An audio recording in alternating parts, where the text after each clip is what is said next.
So I'm not gonna lie, guys. I might be a little distracted as we talk here because I'm in the basement with the cats at the moment, and apparently Yeah. there's a fly down here too, and that the Yeah. cats are just like fascinated and are trying to jump at it. So Yeah. I might be distracted by watching the amazingness of these cats futilely trying to get this fly. Clear the air lanes for the big broadcast. We're not professional podcasters. Say what? We barely know what we're doing, It's funny because it's true. but we have fun anyway. I'm here to podcast. Does everybody know what time it is? We're going streaky! Yeah! No, we're not. It's time for movies, pop culture, and more with the all-new Culture Cast, starting now. I'm Nick, I'm the Gorehound. I'm Cousin Charles. and this is the all-new Culture Cast. We're back with a new episode, and an unexpected episode because our schedule got all screwy. But we are keeping with the holiday spirit. It's still October, and we are still talking about a Frankenstein themed movie. Yeah, last week you guys talked about Victor Frankenstein, a modern Yep. take on Frankenstein, and this week we're going a little bit further back in time to another modern take on the Universal monsters with Monster Squad, the 1987. I don't know, kids movie. Would you call? I don't know if you call it a kids movie, but it'd be a kids movie for the 80s, I suppose. Yeah, it's an '80s classic horror comedy. It's definitely got a bit. It's got a bit more of an edge than I was expecting because I've never seen it before. I think Monster Squad is a bad name for this movie. I think it should have been called The Goonies Part 2 because Yeah, I can that's see that, exactly yeah. what this movie is. Yeah.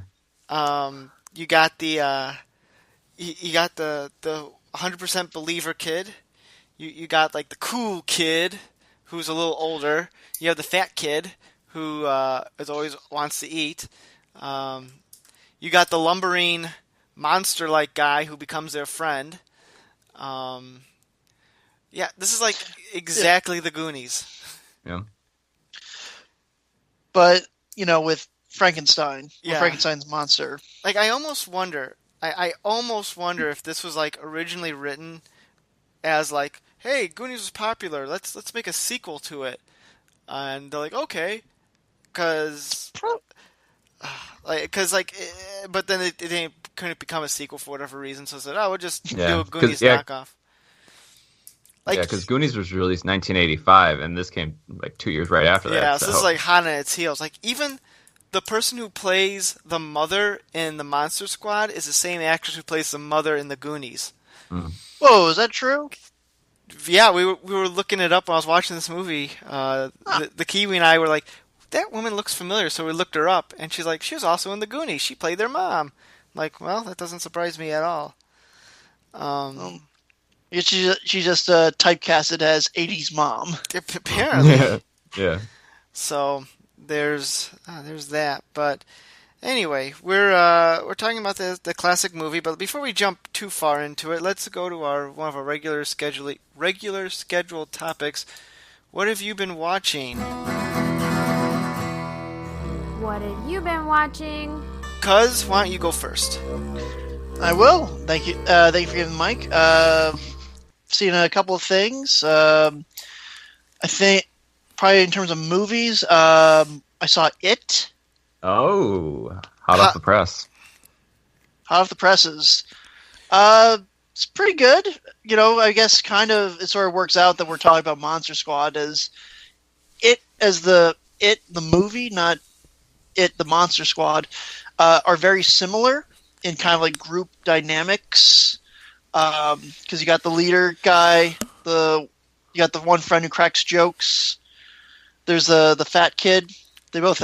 I'm trying to remember if there was one kid in the It movie who was like the really cool one, but I can't really think of it because they were the losers. But I don't know. It was okay. Not It the movie, not It the Monster Squad. I liked it, but it was just very.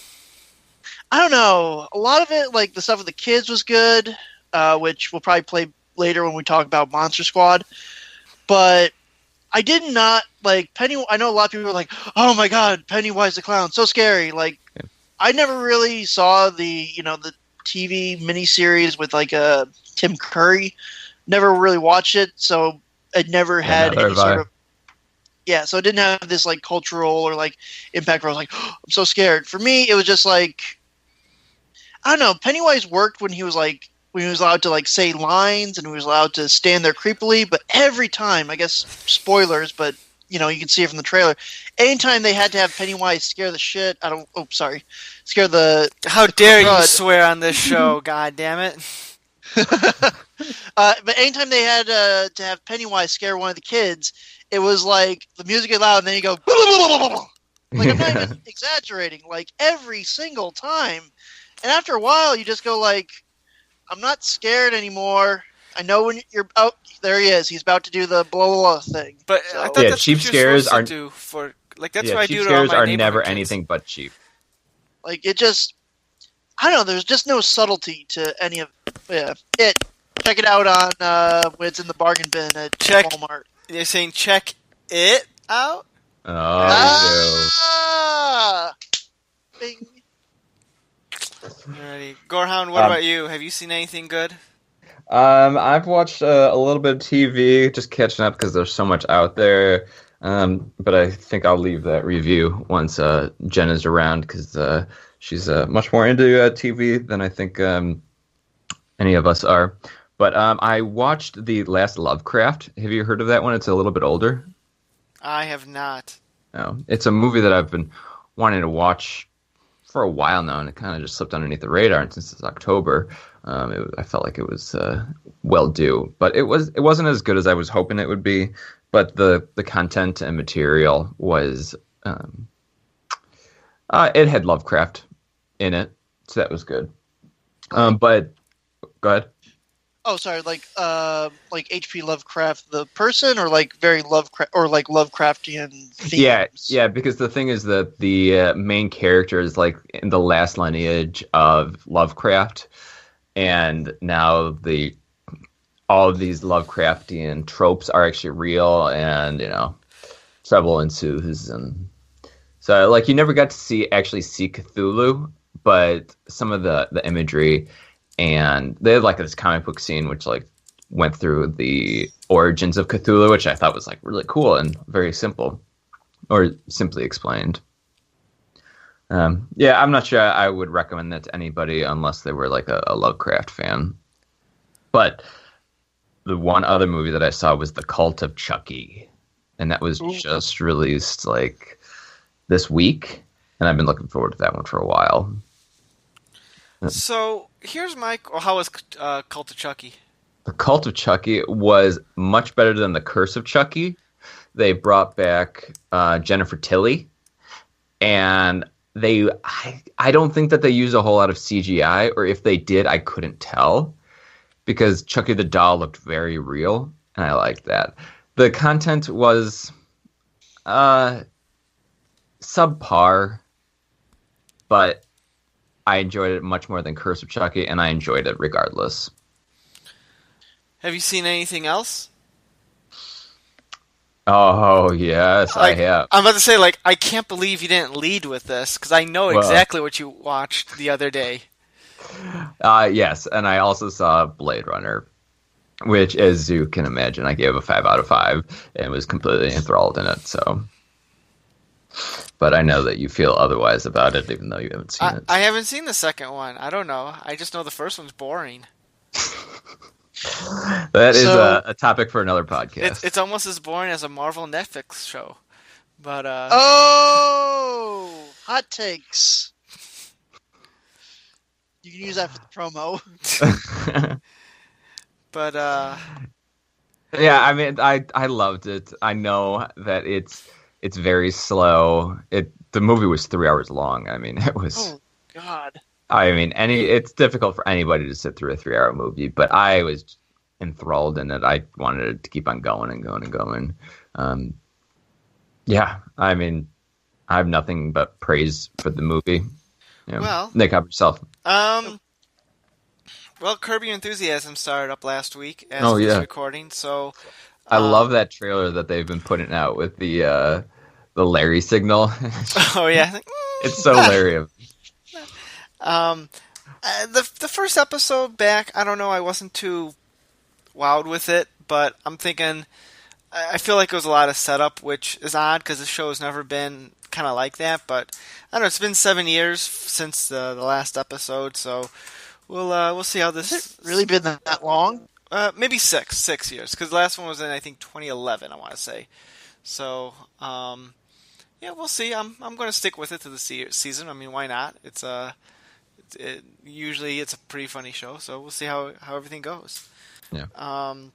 But beyond that, no, I've been busy this past week just doing repairs and stuff around the house, so I haven't had much time to really sit down and watch a movie or do anything like that. So, yeah, we'll see. I was hoping to watch in a fun twist Victor Frankenstein, but I did not get a chance to watch that. Even though it's sitting on my DVR right now. But You've never seen it before? I have not, no. Gotcha. It didn't look good, and based on last week's episode, I'm guessing it's not very good, but I still want to see it for my own Yeah, I can see that. sake. But yeah, so that's all I got. Gorehound, you did not do this last week. I'm very upset.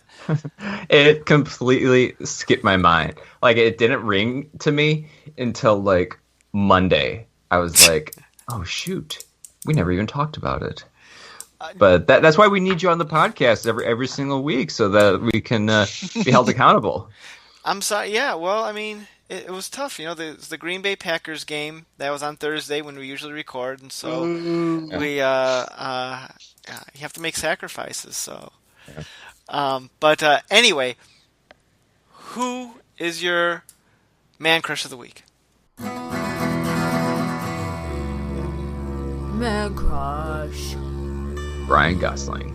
After watching Blade Runner for 3 hours, and we were like 3 rows back because it was a packed theater. Oh my god! And you bought your tickets in advance too. Yeah. And I just wasn't familiar with the theater. So we were like right up close, and I just couldn't help thinking like, Ryan Gosling is a good-looking guy. So then I was thinking, if I got my hair cut and shaved my face just like he is, there's no way I could be as attractive as he is. There's just something about him where it's just like he is spot on what an alpha male is supposed to look like. But I thought Adam Ruins Everything says there are no such things as alpha males. Have you been watching Adam Ruins Everything? No, but my Facebook feed is like filled with like his baloney. Oh my gosh, he is. I haven't actually watched it, but they pretty much release like the whole show, like kind of like through YouTube or like College Humor. So it's like, why would I even go watch the show? Because it's like you pretty much put the whole thing online. So I mean, I love Adam Ruins Everything, and I've been actually caught up with all of his podcasts this week or two ago, because like he interviews people on the show, and then he does a podcast with them for like an additional hour just to talk about it in like more depth and more detail. And I think it's great. But anyway, let's move on to the Monster Squad, the 1987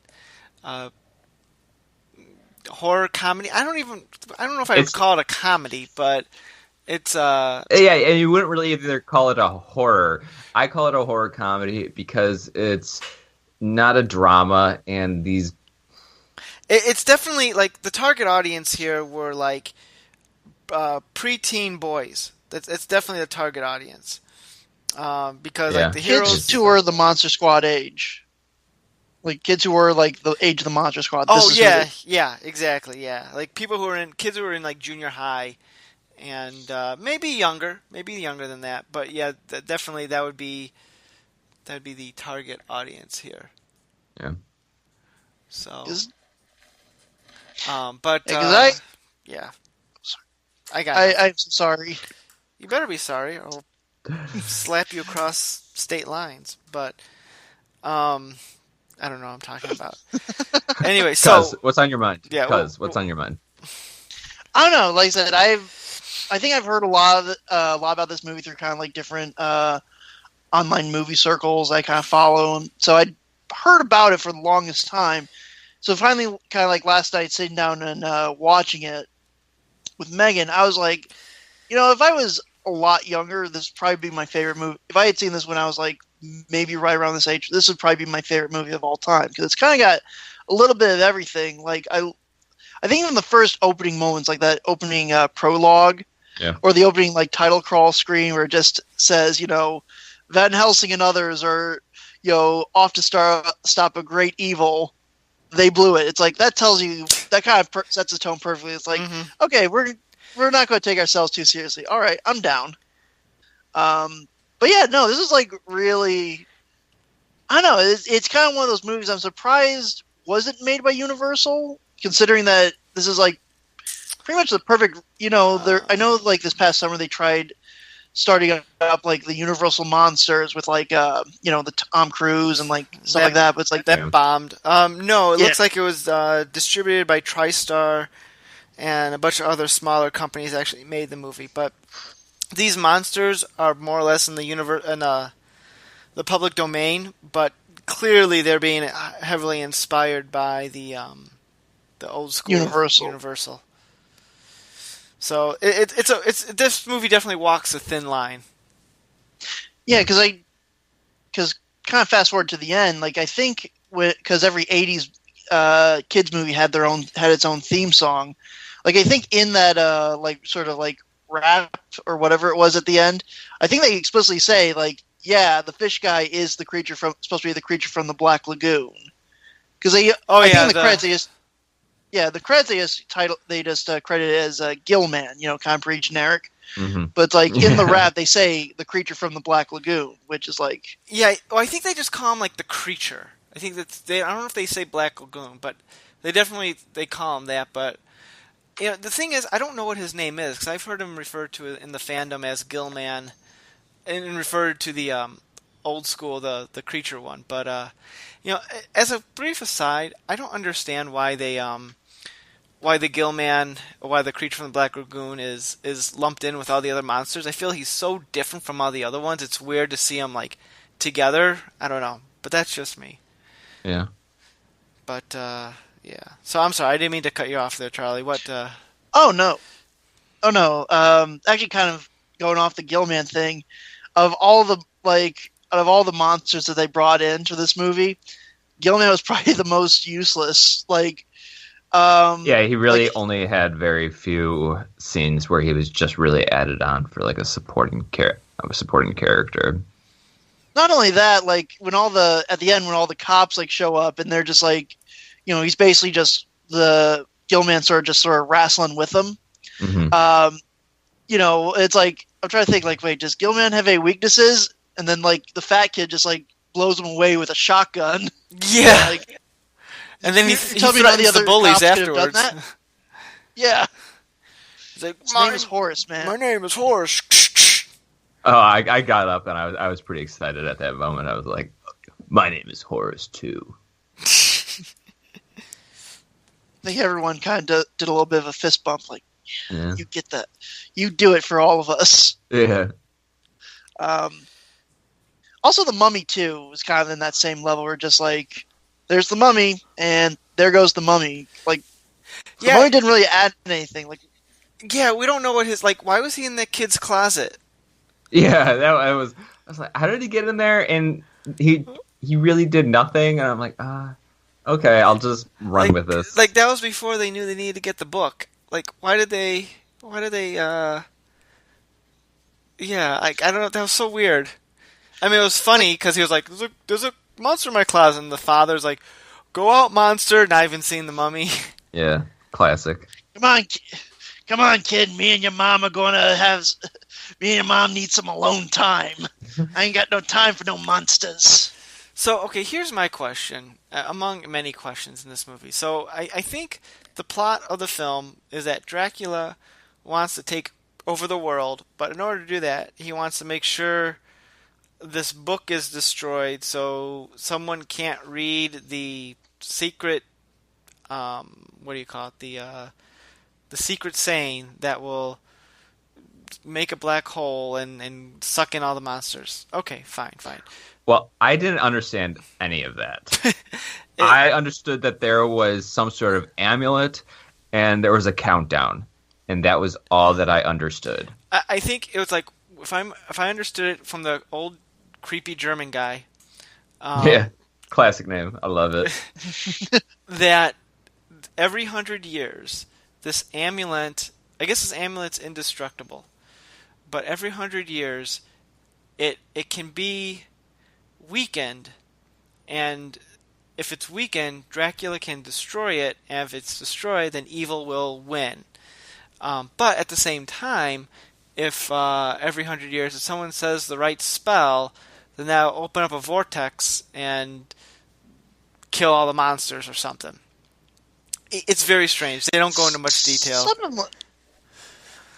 It is also a case of like great convenience because you know the German guys really like, oh, looks like tomorrow will be 100 years. Yeah. And of course, the amulet, which we last saw in Transylvania, somehow is in like this old creepy southern plantation.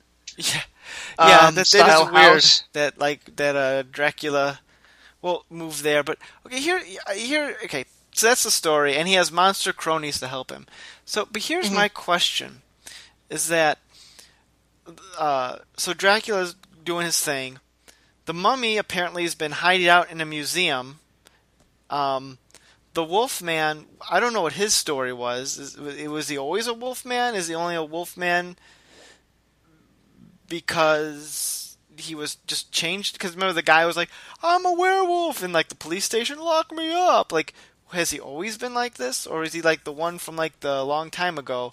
And if he was from a long time ago, what's he been doing all this time? The Gill Man, was he just like hanging out in the swamps for like 100 years waiting for Dracula to do his plan? Like, nothing about this actually makes sense. And I know I'm nitpicking because you're not supposed to think about these things, but there's a lot of things going on in this movie that don't necessarily make sense, and I think that's one of the faults of it is that there's a lot of great things about this. There is these awesome monsters, these kids, which are like really cool. You do have a story, but there's not really much chemistry between any of the elements. Like we have the kids who are like really tight knit, but them and the monsters, it's like Frankenstein was the only connection to them, and then it's like, why does Frankenstein have a connection to him, but not the Gill Man? It's why this and not that? Like, why does Frankenstein just decide to betray Dracula for seemingly no reason whatsoever? Right, no reason whatsoever. Yeah. If it definitely does feel like, because I was thinking about that with Frankenstein, with the Frankenstein monster or Frankenstein, whatever. I mean, pop culture's already been ruined by that, but it definitely feels like there was a scene missing where kind of that sort of would have been like a play on like in the original Frankenstein where he throws the girl in the water because they're playing with like they're like tossing flowers in, watching them float. It feels like there should have been like a scene missing where Frankenstein would have been playing with the little girl. Instead, it just Frankenstein shows up where the little girl's at. Next scene, hey, look at my friend. Definitely feels like there was something missing. Like there would have been a scene where it's like Frankenstein, where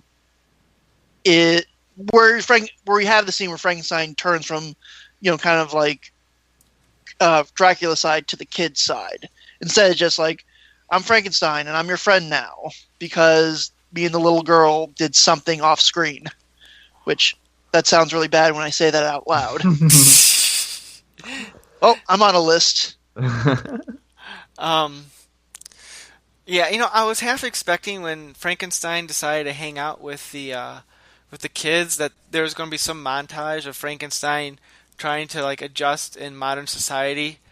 Like him trying to get him to blend in. Like there was one scene where he was wearing like the sunglasses, but I was expecting like, I don't know, like just more ridiculous things. Like they're taking him to the mall, and they're like, oh no, he needs to disguise himself, so he's wearing like, I don't know, like a Hawaiian shirt and like shorts, and trying to act like a surfer dude or something like that. Just something that you would see in a movie like this or an '80s film like this. I don't. Do you guys remember the movie Encino Man with Brendan Fraser? Where he was like yes, he became like this hip, cool guy. I was expecting something like that, but no, that didn't happen at all. I was kind of disappointed in that. Yeah. I think if the movie had a little bit of a longer runtime, because it's a very quick movie. Like, it's only like an hour and 20 minutes. Like, it's very much like, okay, Dracula's about to take over the world. Here are the kids. They gotta stop him. Like, I think if it had maybe like an extra 20-minute runtime, I think they probably would have done more stuff like that. Because that was honestly like the whole montage of them hanging around with Frankenstein's like, that's some of the best parts of the movie. Yeah. Can we talk a little bit about like some of the good things in this movie, namely that how everyone smokes? Yeah, still smoked on school. On school property. Yeah. And like I like how this guy, he looks like the Fonzie. What was the cool kid's name? I like how he looks like the Fonz and like comes up, but then he's like not on a motorcycle, he's on like a regular bike, and I don't know, to me he loses cool points because he looks kind of dumb on a bike wearing that jacket, and he needs to be on like a motorcycle, which I know he can't because he's a little kid. But it's just, I don't know. Like, but I love how he just lights up on the school property. Yeah. Yeah, Nick, are you telling me that rolling up on your bike, sunglasses, leather jacket on, lighting a match with your heel, and then smoking, then just smoking a Marlboro isn't the coolest shit you've ever seen? Well, it is pretty cool. He just the bike kind of loses it. Like, I don't know. I'm surprised the bullies why they were so afraid of him, and like why he would want to join the Monster Squad. Well, I do like that they give the explanation that the reason he's only joining the Monster Squad is so he can creep on that one girl from the clubhouse. Yeah, like I assume that was the only reason he was joining, was because he wanted to just creep on the girls. The one kid's sister? Yeah. And it is like, pretty paper thin, but it is a reason. Yeah. Okay. It made a lot of. The moment I saw it, I was like, okay, that makes a lot of sense. But then he gets turned around once he finds out monsters are real. Yeah. I do want to talk about like one thing that I actively did not like, and I'm sure there's probably a lot of nitpicking things, but here's something I didn't. This comes from more of the creature design. I did not like the look of the Wolfman. Like, all the other monsters look great. I thought Wolfman was, I don't know, it just did not look good. Yeah. For me at least. Yeah, I always prefer that Wolfman be just ridiculous looking, like huge and very, very furry, like all over. And yes, he was furry, but he just wasn't as big as you would hope to see him, or like as like gross and disgusting as he should be. But this is a children's movie, and despite them, smoking on school property, it looked good for the rest of the monsters. The other thing I will say, the biggest takeaway I have from this movie, according to the World of Monster Squad, the real monsters are parental divorce, bullies, and Nazis. Yeah. Those are the real monsters. Like, as soon as that, they had the first scene with the old German guy. I think I watched this with Megan. I think both of us was like, "Oh shit!" It's like I know something about monsters, and he has like the numbers. Yeah, that was. The Graveyard Queen said, "I think those are something to do with the Nazis." I thought it was supposed to be Van Helsing, something, but I just wasn't thinking. But that would make sense. Yes, it's kind of taking a film in a different direction. Certainly, it's thrown in there so randomly. Yeah, and it's kind of like, oh, okay. Why is that guy like hiding from like society? Yeah, and he loves true. He loves to feed kids pie. Like, come back to it my was so house and weird. have pie. Yeah. Also, the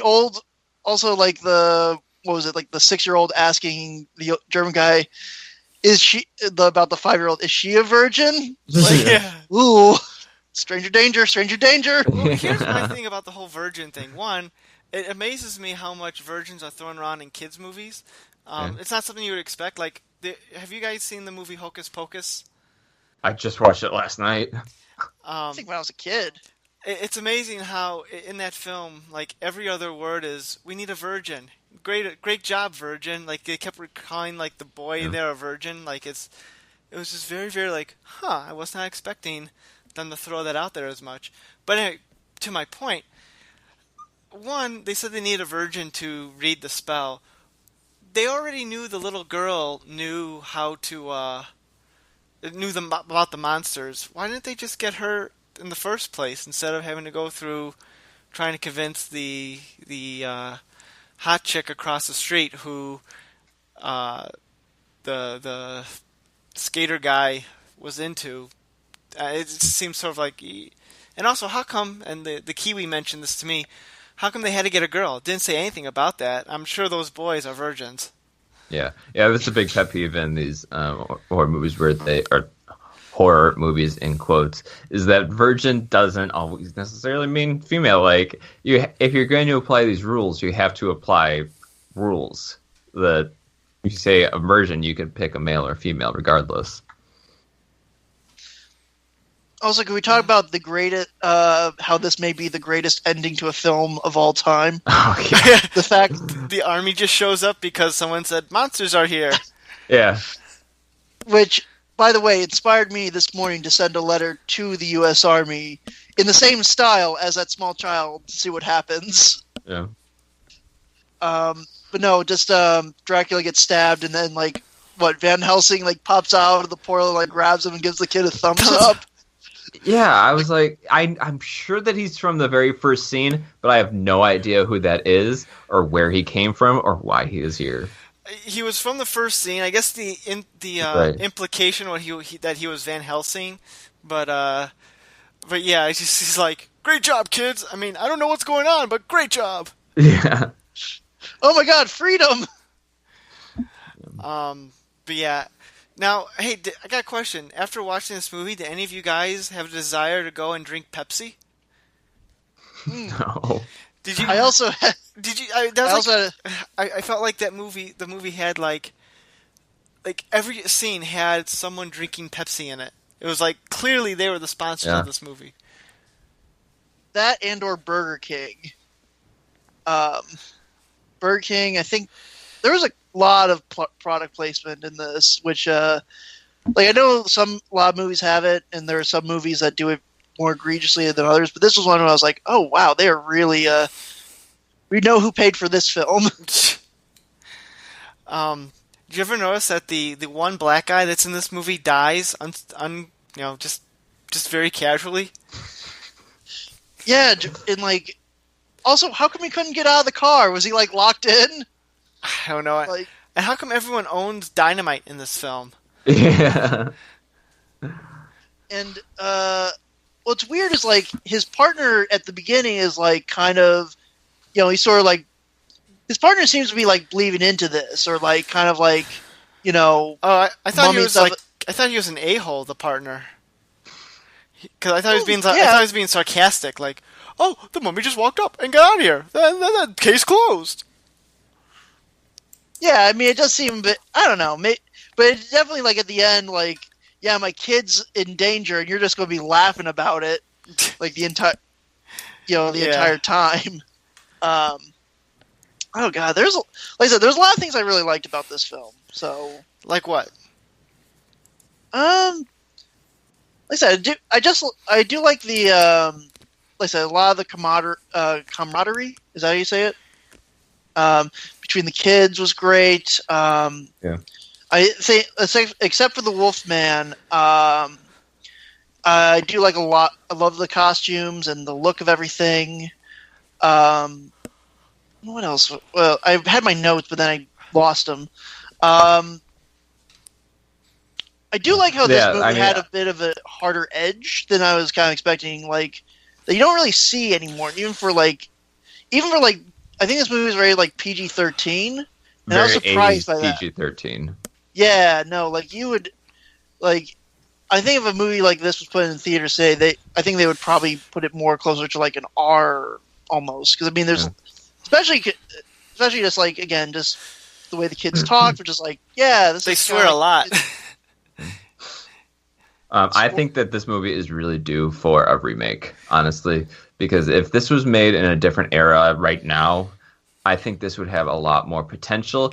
But even so, like, I feel like Stranger Things is doing this just with different monsters. Yeah, I was kind of thinking that a little bit. Like, this is, I think when they first showed the kids in like the clubhouse, I was like, this is very much like people are like Stranger Things. You know, it's so original. It's like, no, it's every '80s Right. adventure film. It just happened to be made today instead of like between the years of '80 and like '89. Like it's got all those elements that would have worked back then as it does today, I guess. But I mean, if you were to make a modern day like Monster Squad, do you do the classic like Universal monsters, or do you do more like, I don't know, like more '80s like slasher villains? Like what would you do to update the Monster Squad, or does that kind of line up sort of timeless? Good question. If they could somehow arrange it where they can get all the 1980s horror icons like Freddy and Jason and the Texas Chainsaw guy, and I'm sure there are others. Gorehound, you're more the expert. Yeah, but they wouldn't want to give them like a soft voice to them, because they're still trying to keep these guys fresh. Like Leatherface, they're still coming out with movies for him, and they are not going to want to, deteriorate any of the violence that they've really been building up for them. What if they made it like an R movie, like a hard R? I don't know, because if you're bringing all of them together, you just have like a super monster movie, and at that point you can't have any comedy in it, because you're really just like getting all of these violent characters together without really What if they did it in the style of New Nightmare? I mean, maybe New Nightmare was very innovative, and it really worked. So with that argument, it's a possibility. But I think that it would be better to have slightly different characters. Like, instead of having Freddy Krueger, you have like Needle Hands or somebody like that, where it's like slightly Scary off, more of like a generic, generic Freddy Krueger. At first, I thought you were referencing some like another monster that no one's heard of, but Needle Hands. Just something generic where you still know, okay, this is referencing Freddy. And then I think you could really run wild with it, because if you were also to bring all these characters together, I think it'd be difficult copywriting, because I'm sure all different production companies Right. do these things. But I'm assuming kind of like how they did this movie, where it's not like, oh no, this isn't the Universal monsters. These are just vampires, werewolves, Frankenstein, all in the sort of most generic, but still very much calling back to like, if you're watching the movie, you know what it is, but it's like, for all technical purposes, they're their own separate ideas that aren't necessarily like the Universal monsters. I almost wonder if you did. I almost kind of wonder, like, I guess since the whole 80s thing is about, I don't know, they're kind of sort of milking the 80s nostalgia as much as they can. I almost wonder if you kind of do kind of like what they call like a soft reboot of the Monster Squad. Like maybe I don't know, you have Dracula escaping from limbo somehow, and like the kids from the 80s you kind of do like an It thing. Like the kids from the 80s movies, they have kids now.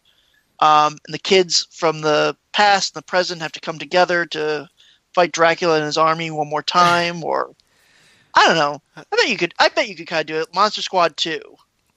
This time it's personal. The only problem is that the kid who played the Horace is dead. Yeah. Oh I read God, that. really? Yeah. Yeah, he died in the God. 90s. Yeah. Oh my God, that's It's really messed up. R.I.P. Man. Like, Yeah. wow, Yeah. that's dark. So, Nick, what did you like about this movie, or what were the primary things that you liked? I liked the idea. I liked what they were trying to do. The kids weren't as obnoxious as the ones in the Goonies. Yeah. I wish there are shades here of like a really good fun movie. And I will say the movie is kind of fun, but I felt like they just fall short here and there. If you're a kid, I think you're going to eat this up because I don't think kids are as Critical. Yeah, thank you. But yeah, kids aren't going to be as critical about this. So like I could see them. This would be a good, I think, gateway drug, as it were, to other horror movies. Because it's still lighthearted, it's still fun. It's not like overly scary. People like horribly die in the movie, but it's not gory. So it's got a good amount of blood, like just enough where it's like a good amount of stuff. I think not enough to like scar somebody for life, but enough to like freak them out a little bit. Yeah, maybe. Yeah, I could see that. Yeah. And it's like a little snippet of all of your characters. So even though you've seen them all before, it's like it's a reminder of who they are. Because I was thinking, like, I've never seen the original or like the source material of the Creature from the Black Lagoon, and now I'm intrigued. Yeah, exactly. I will say I liked the update to his makeup. It kind of had a Predator look to it. Yeah. Well, fun fact: the team who did all the monster stuff for Monster Squad, Stan Winston, also did the Predator. Well, I could see where they got the idea from. Yeah. Yeah, no, honestly, a lot of the Universal monster movies are good. Kind of, if you're going to talk about the idea of like sort of gateway movies into other material, a lot of the Universal movies in general, I would say, are good, sort of like stepping stones. Kind of like, it's the month of October, so I'm going through a lot of the older movies, for like movie nights and stuff like that.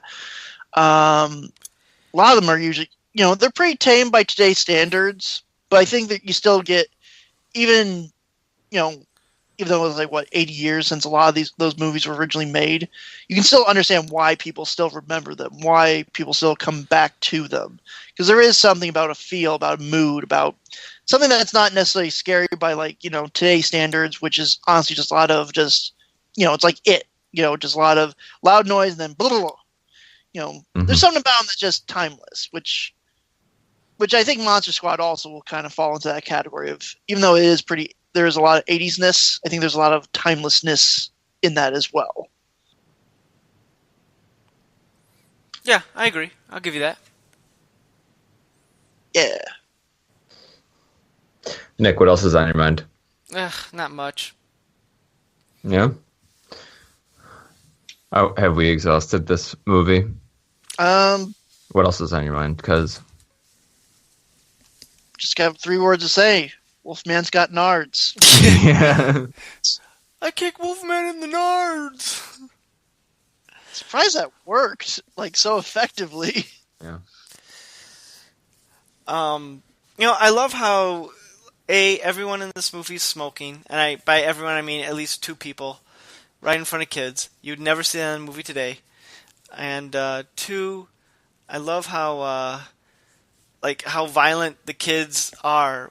Like, you have like one guy who takes a bow and arrow, and granted they're vampire brides, but he kills 3 people in a row and is like unfazed by this. In a horrible fashion too. You get another one who like shoots the Wolfman, and kudos to those kids for presumably firing a gun for the first time and not being, flown backwards from the kickback. And then the Horace, who takes like a shotgun and he doesn't get thrown back, but he's totally fine with like killing someone. Well, yeah, It's hilarious. Yeah, the little guy like just blew away the werewolf or the wolf man. So he's probably going to go to. I mean, that kid's going to juvie, right? He just shot a guy. Well, I was wondering, like, in a real movie, because he, when all the cops show up, he's, like, in front of the 3 dead women with, the bow and arrow in his hand. So clearly he's, a real cop would be, like, arresting him immediately. But then luckily the Wolfman comes, and he just blows away the Wolfman, no problems. Like, how are they going to explain this to the cops? Oh, yeah, it was Dracula who did it all. Yeah. These kids are going to go away to the insane asylum. That's the part of the Monster Squad they never show to you. That's what happens in Monster Squad 2. Monster Squad. Horace's Revenge. Yeah. From the grave! They'll CGI him, hit the actor. I'd watch it. There was one criticism that Just when I was one? watching with Megan, well, probably a couple, but I honestly have thoroughly enjoyed this movie. Megan, who's not very much into creature feature stuff like that. What's wrong with her? I don't know. I guess she's like. Does she hate life? I guess so, but whatever. She makes me food. But anyhow, the one part of the movie that she could not accept, she could not It was when they Dracula resurrects Frankenstein, and he's got the cane, and he takes the 2 wolf ears and connects it to Frankenstein, and then the other end of the cane turns into a lightning rod, and she called bullshit. She's like, that is the dumbest thing I have ever seen. And I looked at her and I was like, Dracula, the Wolfman, a fish monster, and the mummy are all standing around, and somehow the cane lightning rod combo is the silliest thing in that scene. Dracula's got What's that? Just side note. I was saying, side note, Dracula's got a pretty sweet, hot rod hearse. Yeah. Yes, that car was awesome. That could drive through things on a whim. Because Dracula powers. They're pretty vague. I gotta say, Dracula was kind of a boss at the end of the movie when he's approaching the little girl, and he's just snapping the necks of all the cops that are coming towards him. Who all the cops must have gone to henchman school where they attack one at a time. Yeah. So kudos on that. Well, the first 2 cops he hits, he kind of, it seems knocks out, and then the third guy gets his neck broken. It's like what'd that guy do?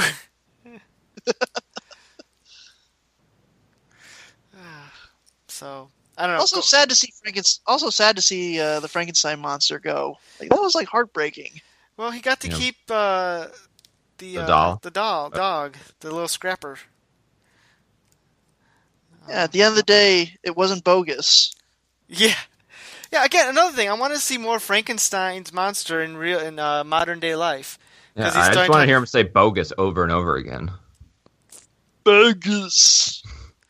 That's a phrase that'll never get outdated. Although I guess it's probably the same as YOLO or something like that. YOLO. Oh god, if they remade Monster Squad, they'd probably teach Frankenstein some stupid catchphrase. I would be all for it. The cheesier, the better. Yeah.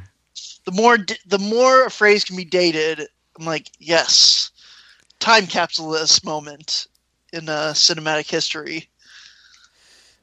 Be like, BRB, and he goes into the vortex. Yeah. So where did he go in the vortex? To limbo. Limbo. What's limbo? I don't know. Is it the Does thing he come back in 100 years? I don't know. I guess we'll find out in 100 years when they make Monster Squad 2. Yeah, they could wait that long.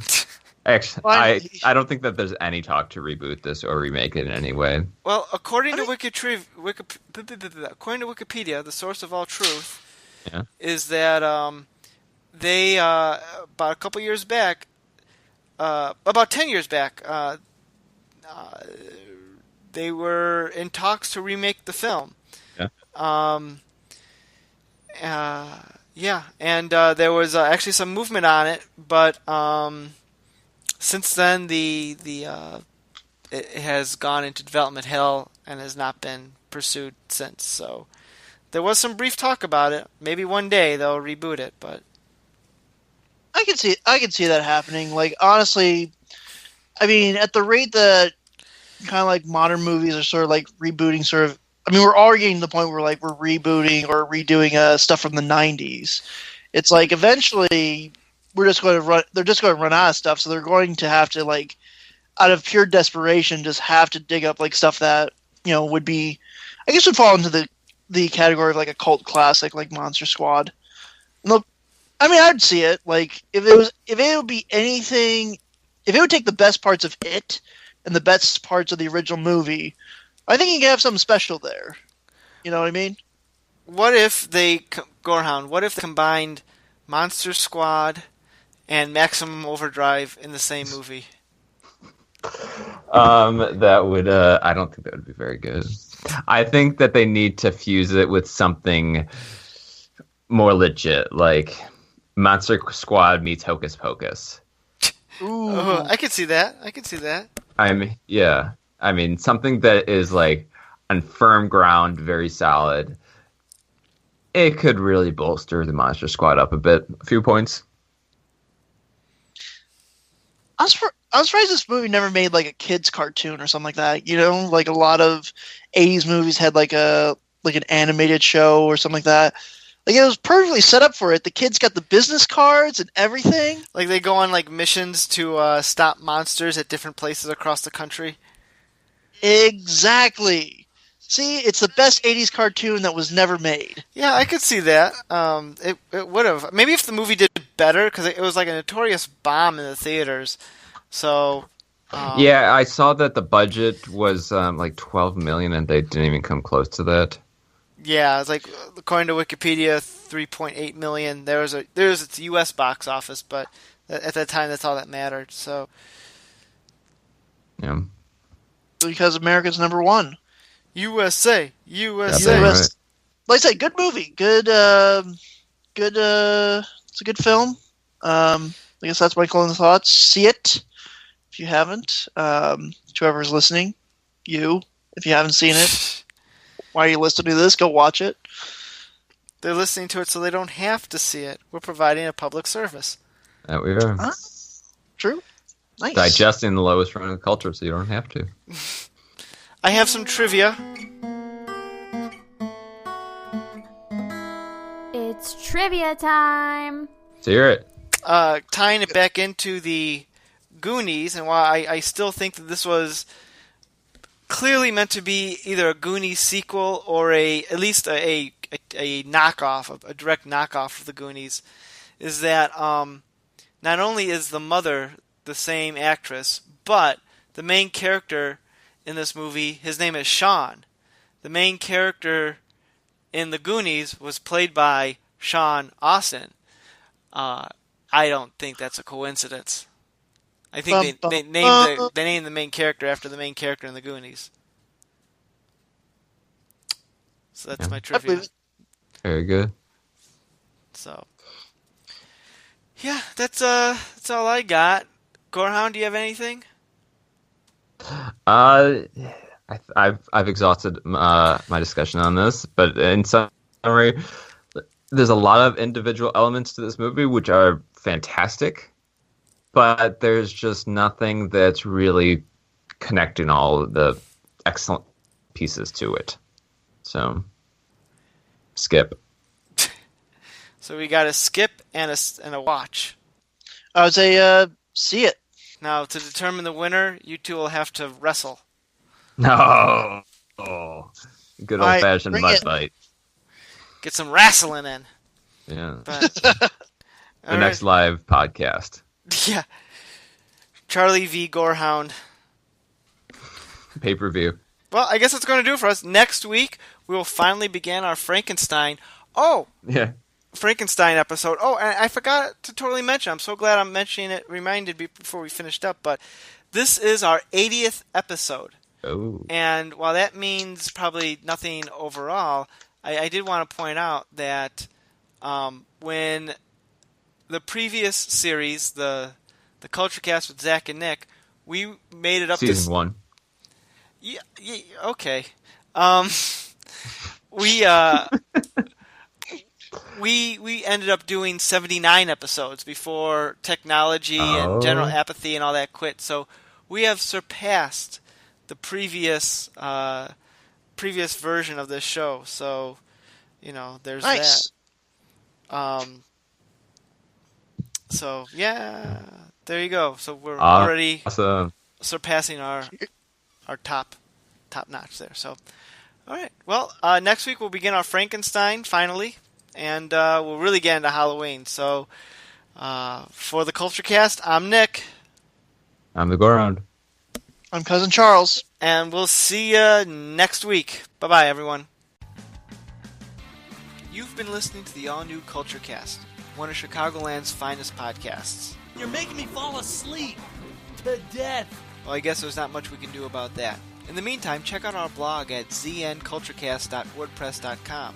Send us an email at nick.culturecast@gmail.com. We'd love to hear your feedback, comments, and requests. Follow us on social media. Theme music by bensound.com. This has been a Saltwater production, copyright 2017. Thanks for listening.